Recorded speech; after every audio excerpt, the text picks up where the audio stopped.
Hello મિત્રો, કેમ છો? આજે આપણે લીગલ ઇંગ્લિશની અંદર નવી પિટિશન જોવાનો પ્રયત્ન કરીશું. અગાઉ આપણે મેન્ટેનન્સ જોઈ હતી અને એના અગાઉ આપણે જુદી જુદી ડીડ્સ જોઈ હતી. આજે આપણે જોઈશું મેઇન ઇમ્પોર્ટન્ટ સવાલ આપણો પિટિશન ફોર ડાઇવોર્સ, એટલે કે છૂટાછેડા માટેની પિટિશન તમારે કોર્ટની અંદર કઈ રીતે ફાઇલ કરવાની છે એ આપણે આજે જોવાનો પ્રયત્ન કરીશું આખી ઇંગ્લિશની અંદર. મેન્ટેનન્સની એપ્લિકેશન તમે જોઈ જશે કે સૌથી પહેલાં તમારે શું કરવાનું છે, mention the court name in centre. બરાબર, જે કોર્ટ તમારી હોય તે તમારે કોર્ટનું નામ અહીંયા લખવાનું છે, કેસ નંબર તમારે લખવાનું હોય, પછી જે પાર્ટીઝ આવતી હોય પાર્ટીશન નામ અહીંયા આપણે એક કોણ હોય પિટિશનર હોય અને બીજું કોણ હોય સામેવાળા, એટલે કે રિસ્પોન્ડન્ટ હોય. ત્યાર પછી આપણે મેન્શન કરીએ છીએ સબ્જેક્ટ, કયા સબ્જેક્ટ કઈ સેક્શન આપણને લાગુ પડે છે, આ પિટિશન શાની છે તો એ આપણે મેન્શન કરીએ છીએ, તે તમને ખબર હોવી જોઈએ. ત્યાર પછી આપણે સ્ટોરી લખી દઈએ છીએ કે શું બનાવ બનેલો હતો, કેવી રીતે બનેલો હતો, એ આખી સ્ટોરી તમારે પોઈન્ટ વાઇઝ લખવાની હોય. લાસ્ટમાં તમારે છેલ્લે શું કરવાનું હોય, પ્રેયર્સ, તમારી જે પ્રાર્થના હોય તે તમારે મેન્શન કરવાની હોય. અને કોની આવશે સાઇન, પિટિશનરની સાઇન અને એડવોકેટનો સહી સિક્કો આવશે. ત્યાર પછી છેલ્લો એક બીજો ભાગ આવે છે વેરિફિકેશન, એકરારનામું જેને કહેવામાં આવે ગુજરાતીમાં, તમે જોઈ જ ગયા છો. તો વેરિફિકેશન ઉપરના બધા જ પોઈન્ટ કેવા છે મારી જાણને એના બાબત માટે સાચા અને ખરા છે તો એ આપણે અહીંયા મેન્શન કરવાનું રહે છે. તો એટલું પાર્ટ તમારે છેલ્લે લખવાનો રહે છે. ચાલો તો શરૂઆત કરીએ. પિટિશન આપણી શાની છે, ડાયવોર્સની. ડાયવોર્સ ઓન ગ્રાઉન્ડ્સ ઓન, પાછું શું છે, ક્રુઅલ્ટી જે થાય તે બાબત માટે છે કે પુરુષ સાથે પણ ક્રુઅલ્ટી થઈ શકતી હોય અને સ્ત્રી સાથે પણ ક્રુઅલ્ટી થઈ શકતી હોય. તો બંનેના બાબત માટે પણ આપણે અહીંયા શું જોવાનું છે, આપણી સ્ટોરીમાં ફિમેલ છે, ફિમેલ સાથે શું કરવામાં આવે, પુરુષ જે છે તે શું કરે છે, ક્રુઅલ્ટી કરે છે અને એના કારણે એને ઘરમાંથી બહાર કાઢી મૂકે છે. એના કારણે એને ઘર બહાર કાઢી મૂકે છે અને એને માતા પિતા સાથે રહેવું પડે છે. કોના, ફિમેલને એની માતા પિતા સાથે રહેવું પડે છે. એના કારણે પછી એ ડાયવોર્સ લેવાનો વિચાર છે. શું ક્રુઅલ્ટી થાય છે એ આપણે ડીપમાં જોઈએ, પણ હું તમને નોર્મલી બાબતમાં કહી જાઉં છું કે લોકો બંનેના લગ્ન થઈ ગયા હોય, સાથે રહેતા હોય છે, બરાબર, પણ જે રિસ્પોન્ડન્ટ સામેવાળો છે, પતિ જે છે તેને મારે છે, બરાબર, સેવરલ ઓકેશન્સની અંદર, બરાબર, બધા પબ્લિકની સામેને શું કરે છે, ગમે તેવા શબ્દો બોલે છે અને એને અપમાનજનક શબ્દ બોલે છે, જેના કારણે શું થાય છે, એનું મન દુભાય છે. પછી એક જ ઓકેશનની અંદર છૂટી બોટલ પણ મારે છે, બરાબર, કાચની બોટલ એને વાગે છે અને હોસ્પિટલમાં જાય છે, બરાબર. થર્ડ ઓકેઝનની અંદર શું થાય છે કે એ બહાર ગામે ફરવા જાય છે અને પાછી ઘરે જલ્દી આવી જતી હોય અને એ જે પતિ છે તો કોઈ બીજી સ્ત્રી સાથે શું હોય, આપત્તિજનક દ્રશ્યમાં જોવા મળે ઘરની અંદર. એના કારણે પછી લડાઈ થાય એટલે સામેવાળાને ઘરમાંથી બહાર કાઢી મૂકે છે અને પછી ફોર્સલી કોની સાથે રહી છે, એના માતા પિતા સાથે રહી છે અને એ બિહાફ પર આપણે શું માંગવાની છે, પિટિશન કરવાની છે કોર્ટની અંદર. તો અંગ્રેજીની અંદર આપણે આ સમજાવવાનું રહે છે. કેવી રીતે સમજાવવાનું છે, ચાલો સ્ટાર્ટ કરીએ. સૌથી પહેલે તો કોર્ટનું નામ તમારે અહીંયા મેન્શન કરવાનું છે. In the court of judicial magistrate first class Valsad નામ આપી દઈએ આપણે. તમને ખબર જ છે કેપિટલની અંદર લખવાનું છે. કેપિટલમાં પણ એટલા બહુ મોટા અક્ષરમાં નથી લખવાનું, કેપિટલ હોય, બરાબર. ચાલો, in the court of judicial magistrate first class Valsad, આ તમારે સેન્ટરમાં લખવાનું છે કેપિટલની અંદર. સેકન્ડલી, કેસ નંબર તમારી જગ્યા છોડી દેવી તો જગ્યા છોડી દેજો, નંબર આપો તો 123 2026 આપી દેવાનું છે. ત્યાર પછી આપણે પ્લેન્ટિફ અને ડિફેન્ડર અથવા તો શું આવશે તો આપણો રિસ્પોન્ડન્ટ અને પિટિશનર એવું પણ તમે લખી શકો, પણ મેં જાણી જોઈને નવા શબ્દનો ઉપયોગ કરું છું જેથી કરીને શું તમને બી જાણવા મળે. તમે બાદ ચાહે તો સીધું શું લખી શકો તો પિટિશનર અને રિસ્પોન્ડન્ટ સામેવાળા એવું લખી શકો, પણ મેં અહીંયા નામ આપ્યું પ્લેન્ટિફ એન્ડ ડિફેન્ડર. તમને જે લખવું હોય તે તમે અહીંયા લખી શકો. પ્લેન્ટિફ લખો તો પ્લેન્ટિફ લખજો, રિસ્પોન્ડન્ટ લખો હોય તો રિસ્પોન્ડન્ટ લખજો. ઓકે, તો પ્લેન્ટિફ અને ડિફેન્ડર છે, આપણે પિટિશનર અને રિસ્પોન્ડન્ટ યાદ રાખવાનું રહે. ચાલો, નામ જોઈ લઈએ. નામ તમને મન ફાવે તે લખવાના છે તમારા હિસાબે, પણ ઉપરવાળી જે પિટિશનર છે તે ફિમેલ છે, સામેવાળો છે તે મેલ છે, એટલું તમારા મગજમાં યાદ રાખવાનું છે. ચાલો, આપણે નામ લઈ લીધું છે ભૂમિકા એ પટેલ, એજ છે ને 27, એડ્રેસ છે 202 શિવ એપાર્ટમેન્ટ, તિથલ રોડ, વલસાડ. આ એનું એડ્રેસ છે, બરાબર, વલસાડમાં જ રહે છે એટલે વલસાડની કોર્ટમાં એપ્લિકેશન ફાઇલ કરે છે. ઓક્યુપેશનમાં હાઉસવાઈફ છે, પછી આધાર કાર્ડ નંબર, પછી મોબાઈલ નંબર એવું તમારે અહીંયા મેન્શન કરો. મારા પાસે જગ્યા નથી એટલે હું મેન્શન કરતો નથી, પણ એડ્રેસ તમે જોઈ જશે, ઘરે લેટર આવે એટલે આટલી બધી વિગત તો હોય જ પિટિશનની અંદર. તમે પ્રેક્ટિસ કરો છો એટલે ખ્યાલ જ હશે કે પિટિશનમાં શું લખવાનું, બરાબર. એટલી વસ્તુ તમારે અંગ્રેજીમાં અહીંયા મેન્શન કરવાની. વર્સિસ ડિફેન્ડર એટલે કે સામેવાળો રિસ્પોન્ડન્ટનું નામ આપણે લખી દઈએ. હિતેશ બી પટેલ, એજ છે 30, એડ્રેસ છે રાધા બંગલો, બરાબર, ધરમપુર રોડ ઉપર છે, વલસાડ. ઓક્યુપેશન બિઝનેસમેન છે, કોઈ દુકાન ચલાવતો હશે એવું આપણે ધ્યાનમાં રાખવાનું, ધંધાનું કામ હશે એનું. તો આટલી વાત તો તમારે જાતે જ મેન્શન કરવાની છે તમારા શબ્દોમાં. હું નામ લખવાનું નહીં તો છતાં પણ આપણે લખી દીધા છે કે તમને પૂછવાનું નહીં એના કારણે. ચાલો, આવી જાય સીધી આપણે મુદ્દાની વાત. સબ્જેક્ટની અંદર આપણે શું લખવાનું છે, સબ્જેક્ટમાં લખીશું petition for under section US લખેલું છે એટલે કે અંડર સેક્શન, આ શોર્ટ ફોર્મ કહેવાય. તો under section 13 of Hindu marriage act 1955. હવે section number 13 Hindu marriage act 1955ના કાયદો શું કહે છે, છૂટાછેડાના કારણો આપણને આપેલા છે, તો એ માટેની આપણે એપ્લિકેશન ફાઇલ કરીએ છીએ. ઓકે, તો છૂટાછેડા પિટિશન અંડર સેક્શન 13 નંબર અને હિન્દુ મેરેજ એક્ટ 13(1), 13(b) એ રીતે અંદર બધું આવતું છે.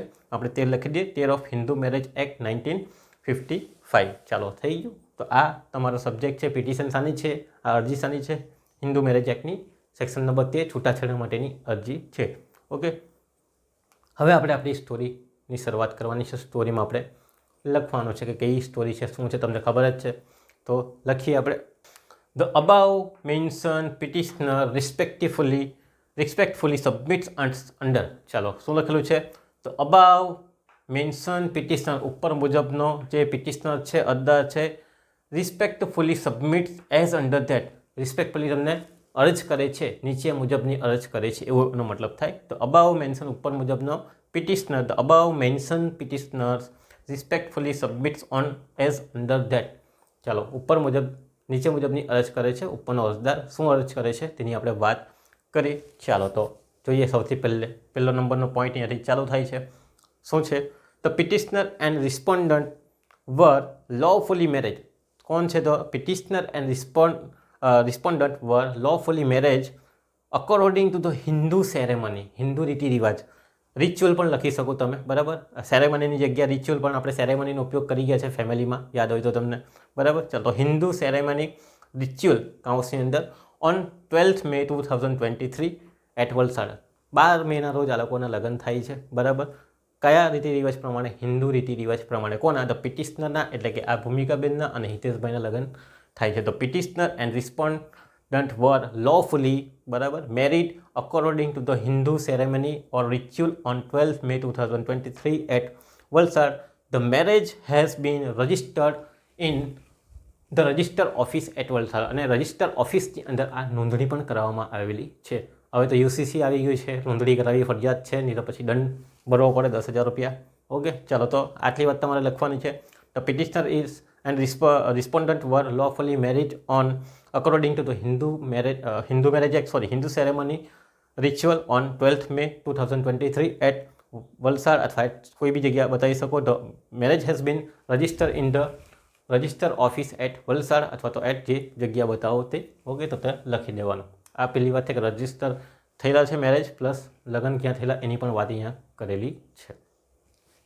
સેકન્ડ પોઈન્ટની વાત કરીએ. હવે સેકન્ડ પોઈન્ટની અંદર શું થાય? That after the marriage the petitioner and respondent live together happily till 2 years, બરાબર. 2 વર્ષ સુધી એ લોકો મસ્ત ખુશ રીતે સાથે રહેતા હતા. આ વાત આપણે હાના અંદર લખેલી હતી? તો પહેલાં આપણી એપ્લિકેશન મેન્ટેનન્સ એપ્લિકેશનમાં બી લખેલી હતી કે 2 વર્ષ સુધી મસ્ત રીતે રહેતા હતા. સેમ અહીંયાથી કોપી ઉચકીને લીધું છે. That after the marriage the petitioner and respondent live together happily till 2 years. 2 વર્ષ સુધી બંને સાથે હતા. પહેલાંમાં આપણે 1 વર્ષની વાત કરેલી હતી ભરણ પોષણની અંદર. ચાલો, પછી શું થાય? બટ આફ્ટર 2 years, પછી 2 વર્ષ પછી the respondent ill treat and abuse to the petitioner. આ રિસ્પોન્ડન્ટ છે તે શું કરે છે? ખરાબ વર્તન કરે છે, અબ્યુઝ કરે છે. ખરાબ વર્તન, માર ઝાડ જે આવે તે અબ્યુઝ બી કરે છે, અને ઇલ ટ્રીટ એટલે કે ખરાબ વર્તન. Ill treat and abuse to the petitioner. અહીંયા પિટિશનરનું નામ મેં લખવાનું ભૂલી ગયો છે, તમે લખી લેજો. તો petitioner on several public occasion. Several public એટલે ઘણા બધા પબ્લિક ઓકેશનની અંદર શું કરે છે? ખરાબ વર્તન કરે છે અને અબ્યુઝ કરે છે, તોછડાઈ ભર્યું વર્તન, બરાબર. એ અને કામ કરતા નથી આવડતો કે શું, એમ એ રીતે. તો but after 2 years respondent ill treat and abuse to the petitioner on several public occasion. ઓકેશનનો મતલબ તમને ખબર છે કે કોઈ ફંક્શન હોય તેનો ઓકેશન કહેવાય. પબ્લિક એટલે કે જાહેર, બરાબર. ચાલો, જાહેર ઓકેશનની અંદર એને સાથે શું કરે છે? ખરાબ વર્તન, તોછડાઈવાળું વર્તન, માનને હાનિ પહોંચે તેવું કામ કરે છે.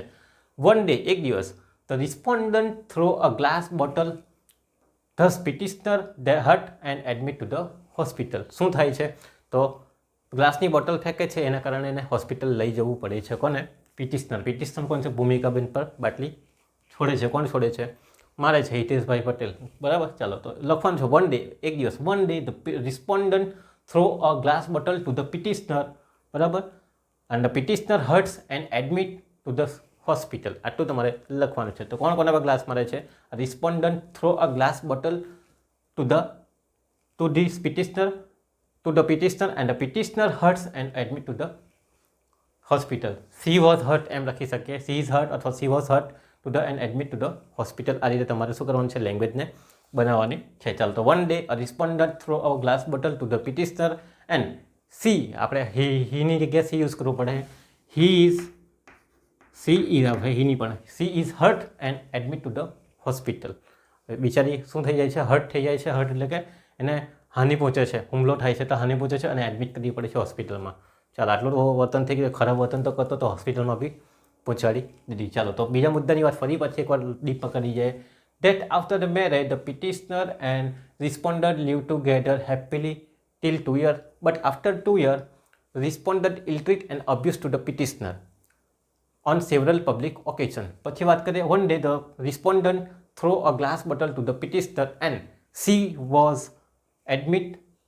hurt and admitted to the hospital. આટલી વાત તમારે અહીંયા લખવાની છે, અહીંયા લખી દેજો. બરાબર, ઘડી ઘડી પિટિશનર કરવાની જરૂરત નથી, એટલે મેં સીનો ઉપયોગ કરી દઉં.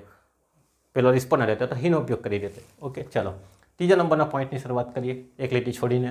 Date dated on 15 December 2025, 15 December 2025ના રોજ the petitioner return to the home earlier. Petitioner એટલે કે આ ભૂમિકાબેન જલ્દી ઘરે આવી જાય છે. કઈ ગયા છે આપણને નહીં ખબર, ક્યાં ગયા છે, પણ ઘરે આવી જાય છે એટલું આપણને ખબર. કઈ તારીખે છે, 15 ડિસેમ્બરના રોજ. That dated on 15 December 2025, the petitioner return to the home earlier. The respondent in a compromise position with stranger woman અથવા તો other person, એવું આપણે લખી શકીએ. The respondent in a compromising position with stranger woman. આપણે stranger woman લખી દી, સ્ત્રી હતી, અજાણી સ્ત્રી, એવું એમ. બરાબર, તો રિસ્પોન્ડન્ટ ફરી પાછું વાંચીએ છે કે that dated on 15 December 2025, petitioner returned to the home earlier, that the respondent is a compromising position with stranger woman. હવે આનું ગુજરાતી કરીએ.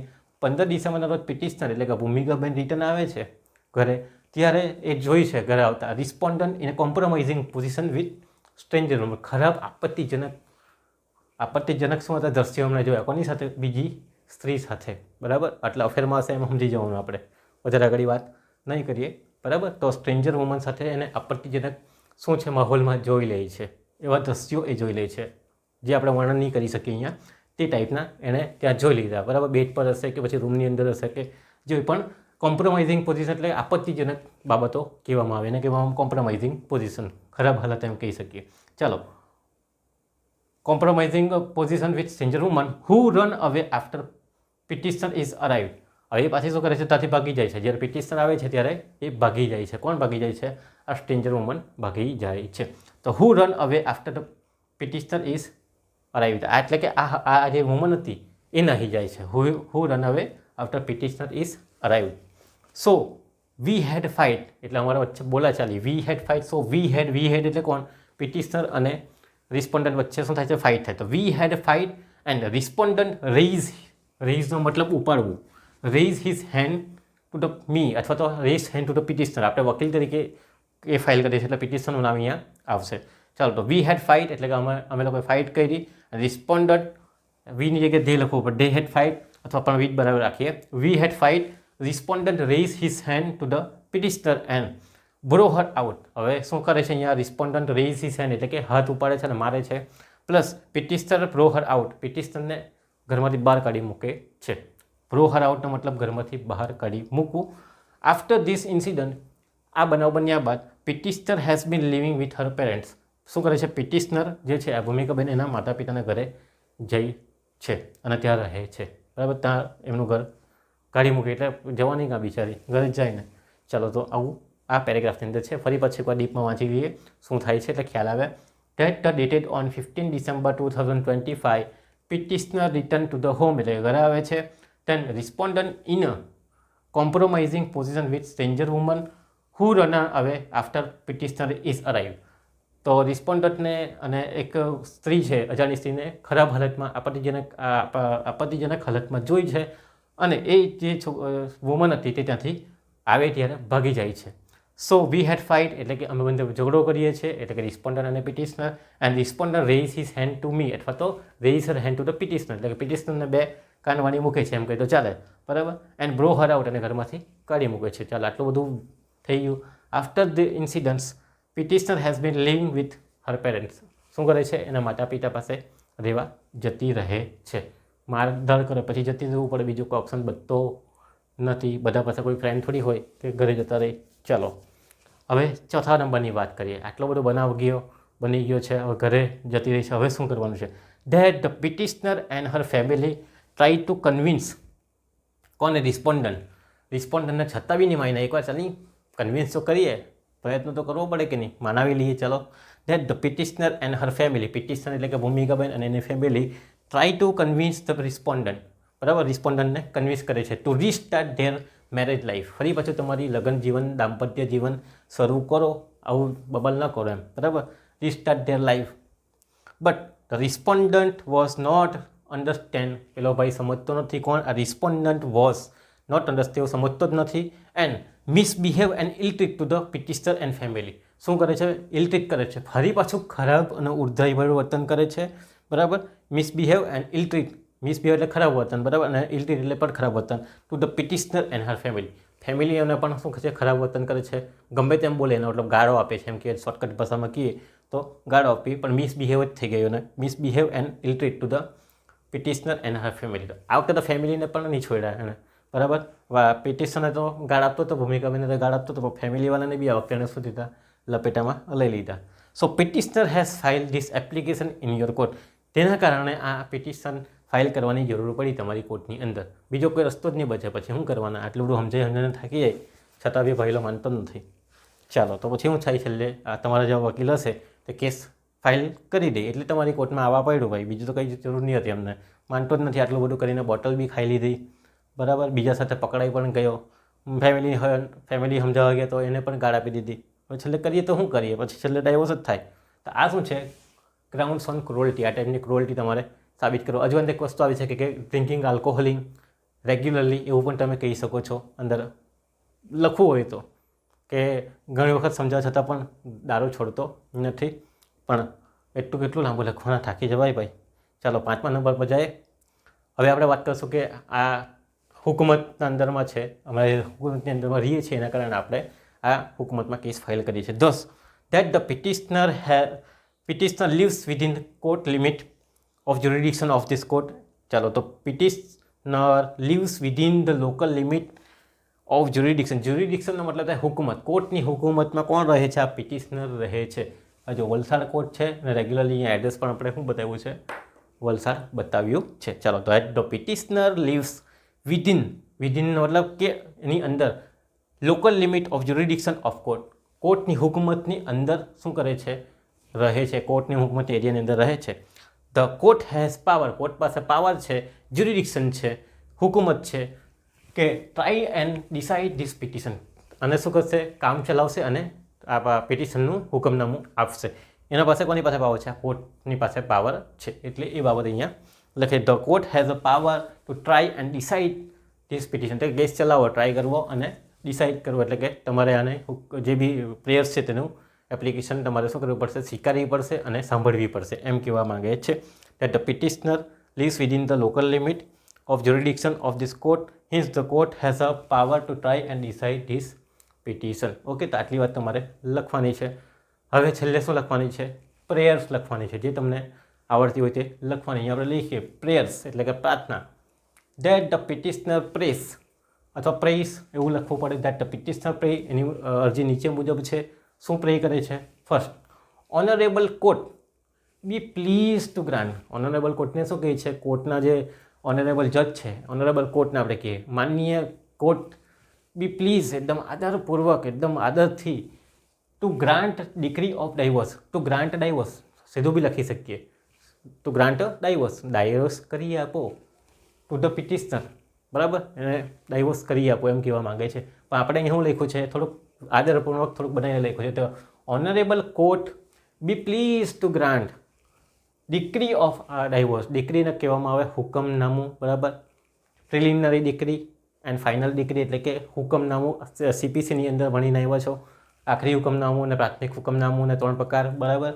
ચાલો તો honourable court be please to grant decree of divorce to the petitioner. પિટિશનરના શું આપવું છે? આદરપૂર્વક તમે અર્જ કરીએ છીએ કે પિટિશનરને ડાયવોર્સની હુકમનામું આપો. કેટલું લખ્યું છે? બાકી આપણે લખી શકીએ two please the grant divorce decree એવું પણ લખી શકીએ, સીધું સીધું લખવું હોય તો, નહીં આવડતું હોય. પણ આપણે થોડુંક બનાવવાનું છે, શીખવાનું છે, ઇંગ્લિશ છે તો સમય છે હજુ તો. The cost of this petition may be awarded. The cost of this petition, આ કોસ્ટનો જે ખર્ચ થયો છે, પિટિશનનો જે ખર્ચ થયો છે તે પણ મેળવી આપો, એનું પણ હુકમનામું ફેસલો આપો. અવોર્ડેડ એટલે ફેસલો, તમારા ADRSમાં આવે જ છે હમણાં, બરાબર. અવોર્ડેડ, બરાબર ને, એને કહેવામાં આવે એવોર્ડ કહેવામાં આવે. અવોર્ડેડની પણ એવોર્ડ જ કહેવાય, આપણે એવું લખવાનું છે award. The cost of petition may be award. આ કોર્ટનો જે ખર્ચ થયો છે, બરાબર, આ પિટિશનનો જે ખર્ચ થયો છે, માન્ય કોર્ટ એ પણ અમને અપાવો, એવું પણ લખો. કાં તો પછી નહીં સમજ પડતી હોય તો શું લખવાનું? Pay expenses of this application. Please pay expenses of this application. આ એપ્લિકેશનનો ખર્ચ પે કરવા માટે કહો, બરાબર. ત્રીજી વાત લખવાની છે એની અધર રિલીફ, કોઈ બીજી દાદ, રિલીફનો મતલબ થાય દાદ, which may be proper in interest of justice. ન્યાયના હિતમાં જરૂરી હોય તેવી કોઈ વિશિષ્ટ દાદ, બીજી દાદ હોય તો અપાવશોજી, એવું આમ ગુજરાતીમાં આપણે બોલીએ, બરાબર ને. તો એની અધર રિલીફ એટલે કે વધારાની દાદ બીજી કોઈ, which may be proper in interest of justice. Interest એટલે વ્યાજ નહીં પણ હિત, બરાબર, ન્યાયના હિતમાં, બરાબર, હિત કહેવામાં આવે. જરૂરી હોય તો એ બીજી દાદ પણ અપાવશોજી, એવું આ ત્રણ વસ્તુનો મતલબ થાય. તો પહેલામાં શું કરે છે? દીકરી માંગે છે, બીજાની અંદર ખર્ચ માંગે છે, ત્રીજાની અંદર વધારાની દાદ માંગે છે. તો આટલી 3 પ્રેયર લખવાની, બહુ થઈ ગયું, વાત પતી જાય. ચાલો પછી 1-2 લાઈન છોડીને અહીંયા તમારે પિટિશનરની સાઇન અને અંડરલાઇન કરીને અહીં તો બતાવવાનું છે. કરી આવજો સાઇન બ્લેક બોલ પેનથી. આ બાજુ ડેટ અને પેલેસ 10/3/2026 વલસાડ લખી દેવાનું છે. તમને જે મન ફાવે તારીખ તે લખજો, પણ બહુ જૂની તારીખ નહીં લખવાના, બરાબર. એ જોજો, તમારું બધું બેહવું જોઈએ અંદર, બરાબર ને. કારણ કે આપણે લગ્ન કરાવેલા છે 12 મે, પછી 2 વર્ષનો ટાઈમ થાય એટલે 12 મે 2025. પછી બબાલ અહીંયા આપણે કરાવી, કઈ તારીખે કરાવી, એટલે 15 ડિસેમ્બર, બરાબર ને. તો એ બધું સેટઅપ થવું જોઈએ પછી. ચાલો પછી આ 10/3 છે, બરાબર ને. એટલે મેં 3-4 મહિના પછી પિટિશન ફાઇલ કરી, કારણ કે સમજાવવાનો ટાઈમ બી ગયો ને. 10-15 તો બાટલી મારેલી, પછી સમજાયું, 1-2 મહિના તો જરી સમજે ને, પછી આવે. એટલે આ તારીખ 10/3 આપણે લીધી. ચાલો સાથે અહીંયા આપણે એક બીજું આ સિમ્બોલ એડવોકેટનો આવે, SD, બરાબર, સ્લેશ કહેવામાં આવે, બરાબર. SD petitioner advocate, learner advocate પણ કહેવાય, અથવા તો પિટિશનર એડવોકેટ પણ કહેવાય. અહીંયા તમારે નીચે બતાવી દેવાનું, આના નીચે ડેટ એન્ડ પ્લેસ નીચે 1-2 લાઈન છોડીને. ચાલો પછી અહીંયા તમારી પિટિશન પૂરી થઈ જાય પછી બીજા પેજ ઉપર તમારે વેરિફિકેશન બનાવવાનું આવે વકીલાતની બાબતમાં, પણ અહીંયા તમારે હાથે જ બનાવી દેવાનું, બરાબર. 1-2 લાઈન છોડીને આ પૂરું કરીને ફરી પાછું વેરિફિકેશન લખવાનું છે. એટલે કે એકરારનામું કહેવામાં આવે. એકરારનામામાં શું લખાય? આ બધી જે વિગતો છે 1 થી લઈને 6 સુધીની બધી કેવી છે? મારી જાણ મુજબ સાચી અને ખરી છે, તો એ લખવાનું છે. તો I petitioner above name, I petitioner above name ઉપર મુજબનો હિયર બાય ડિક્લેર, હું અહીં જાહેર કરું છું કે the content of para number 1 to 6, content of para number ગણવાનું 1, 2, 3, 4, 5, 6 નંબરનો છે. તો મને તો ખબર છે 6 છે, તમને નહીં ખબર તો ગણવાનું કે આ 1 થી 6 કાઠી લાવ્યા હતા. ઉપર મુજબના paragraph number 1 to 6 are correct and right to belief, right to best of my knowledge and personal belief, એવું લખવાનું છે. તો petitioner about name hereby declare that the content of para number 1 to 6 are correct and right, અથવા true and right to the best of my knowledge and personal belief. હવે જ્યાં આવું લખું ત્યાં એન્ડ લખવાનું છે તમારે. મેં શોર્ટકટમાં લખું કારણ કે જગ્યા જ નથી રહેતી પછી, એના કારણે પછી 2-3 લાઈન છોડીને પિટિશનરની સાઇન અને ડેટ એન્ડ પેલેસ એવું તમારે લખી દેવાનું છે. 10/3/2026 વલસાડ. ઓકે, તો આ એકરારનામું તમારે શોર્ટમાં સિમ્પલમાં લખી લેવાનું, કારણ કે કેટલો સમય આપણી પાસે પછી રહીશ નહીં, બરાબર. કારણ કે લખવાનું છે લાંબુ. આ તમે જુઓ એટલે ઓછામાં ઓછા 5 પેજ તમારા ભરાઈ જશે. આ બધું કરતા મૂકતા જ આ ટાઇટલ લખશો, આ લખશો, આ લખશો ને આ લખશો, એટલે તો તમારું 1 પેજ જ થઈ જશે ઇંગ્લિશમાં, બરાબર ને. ચાલો તો આ ધ્યાનમાં રાખજો. લખવાનું આ રીતે છે. ફોર્મેટ તમારું મેન્ટેનન્સવાળી એપ્લિકેશન અને ડાયવોર્સવાળી એપ્લિકેશન. ગ્રાઉન્ડ્સ ઓન કેવું છે? ક્રુઅલ્ટી પૂછે કે નહીં પૂછે? ડાયવોર્સ પિટિશન પૂછે તો બી આ જ લખી દેવાની છે, બરાબર. ડાયવોર્સ પિટિશન કે છૂટાછેડાની તમારી ડીટ્સ એ લખો, પિટિશન ફાઇલ કરો તો પણ તમારે આ જ બતાવવાની. ગ્રાઉન્ડ્સ ઓન ક્વોલિટી પૂછે તો પણ આ જ બતાવવાની. એક જ ડીટ્સ, એક જ તમારે પિટિશન તૈયાર કરવાની, એમાં 2 જવાબ તમારે લખાઈ જાય. તમને પૂછે કે ભાઈ ઓનલી ફોર ડાયવોર્સ પિટિશન લખો તો બી આ જ લખવાનું. ક્રુઅલ્ટી બેઝ પર લખો તો બી આ જ લખવાનું, કારણ કે ક્રુઅલ્ટી બેઝ તો લઈ જ લીધી. પેલામાં પછી આપણે કોઈ બી લખી શકીએ, બરાબર, ડાયવોર્સમાં સાદામાં.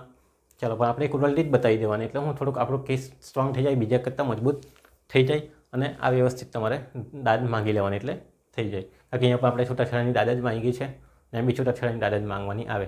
ઓકે, તો અહીંયા છૂટાછેડાની ડીટ્સ અને આપણી cruelty on ground song quality પણ થઈ જાય છે, બરાબર. એટલે આ તમારે ધ્યાનમાં રાખવાનું. કંઈ બી પૂછે શું આવશે, ડાયવોર્સનું કંઈ પૂછે તો પછી આ લખવાની. હા, 13B મુજબ ડાયવોર્સ પૂછે તો પછી પરસ્પર સંમતિથી છૂટાછેડા અલગ આવે.